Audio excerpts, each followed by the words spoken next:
SLBC టన్నెల్లో ప్రమాదం జరిగి నేటికి 18 రోజులు అవుతున్నప్పటికీ ఒక్క మృతదేహాన్ని మాత్రం ఇప్పటివరకు వెలికి తీశారు. మరొక 7 మృతదేహాలు 15 రోజులైనప్పటికీ ఇప్పటికీ కూడా వాటి ఆచూకైతే లభ్యం కాలేదు. వాటికి సంబంధించినటువంటి రెస్క్యూ కొనసాగుతుంది.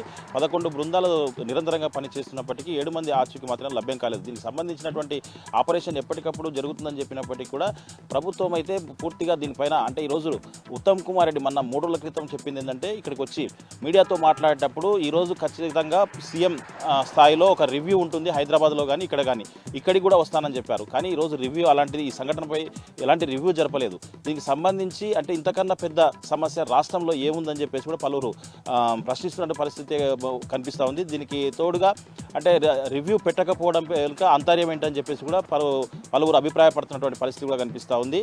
ఈ ముఖ్యమైనటువంటి విషయం చాలా 7 మంది 18 రోజులుగా అండర్ టన్నెల్లో వాళ్ళ పరిస్థితి ఏంటి, వాళ్ళ కుటుంబాల పరిస్థితి ఏంటి కూడా ఆలోచన చేయకుండా ప్రభుత్వం అధికారులకు అప్పచెప్పేసి ఎప్పటికప్పుడు మాట తప్పుతూ అంటే మాట చెప్పిన మాట కూడా నిలబెట్టుకోకుండా పూర్తి స్థాయిలో దాన్ని గాలికి వదిలేశారని చెప్పేసి కూడా పలువురు ఆరోపిస్తున్నటువంటి పరిస్థితి కనిపిస్తూ ఉంది. ఏదేమైనప్పటికీ లోపల అయితే సహాయక చర్యలు జరుగుతూ ఉన్నాయి. ఇప్పుడు పూర్తి స్థాయిలో టన్నెల్ బోర్డుకు సంబంధించి ముందు భాగంలో ఏవైతే కేరళకు సంబంధించినటువంటి డాగ్స్ ఉన్నాయో జాగిలాలు ఉన్నాయో అవి 2 ప్లేస్లు ఐడెంటిఫై చేశాయి. ఇప్పటికే ఒక ప్లేస్లో ఒక మృతదేహం లభించింది. అదే పరిసర ప్రాంతాల్లో మరొక 3 మృతదేహాలు ఉంటాయని చెప్పేసి ఎక్స్పెక్ట్ చేసి అక్కడ తవ్వకాలు జరుపుతూ ఉన్నారు. అక్కడికి విపరీతంగా వాటర్ వస్తూ ఉంది, బురద ఉంది, దాంతోపాటుగా కాంక్రీట్గా అదంతా కూడా మారింది. దానికి సంబంధించి తవ్వకాలు జరిపితే లోపల రాడ్లు కూడా వస్తూ ఉన్నాయని చెప్పేసి వాళ్ళు చెప్తున్నటువంటి లోపల సహాయకులు చెప్తున్నటువంటి పరిస్థితి అయితే కనిపిస్తూ ఉంది. ఈ సమస్య ఎప్పటి వరకు క్లియర్ అవుతుందని కూడా చాలామంది కూడా ఆవేదన చెందుతున్నటువంటి పరిస్థితి కనిపిస్తూ ఉంది. దేశమంతా కూడా దేశవ్యాప్తంగా కూడా సంచలనం సృష్టించినటువంటి ఈ సంఘటన, ఈ దుర్ఘటన, దీనికి సంబంధించి రాష్ట్ర ప్రభుత్వం ఇప్పటికే ఏ నిర్ణయం తీసుకోకుండా అధికారికంగా వాళ్ళు చనిపోయారా బ్రతికున్నారా ఏ విషయం కూడా ఇప్పటి వరకు ప్రకటించలేదు. వాళ్ళకి సంబంధించినటువంటి హుటాహుటిన మన ఒక మృతదేహం తీసుకెళ్లి పోస్ట్ మార్టం చేసేటువంటి క్రమంలో అప్పుడు అధికారికంగా ఒక మృతదేహం లభించింది. పంజాబ్కు చెందినటువంటి గుర్ప్రీత్ సింగ్ అతన్ని గుర్తించాము, అతను పంజాబ్ పంపిస్తున్నాము, 25 లక్షలు ఎక్స్గ్రేషన్ అని చెప్పారు. కానీ వాళ్ళతో పాటుగా వాళ్ళ భార్య కూడా కోరింది, అంటే అతన్ని అంటే విమానంలో పంపించండి, హెలికాప్టర్లో పంపించండి అని కోరింది.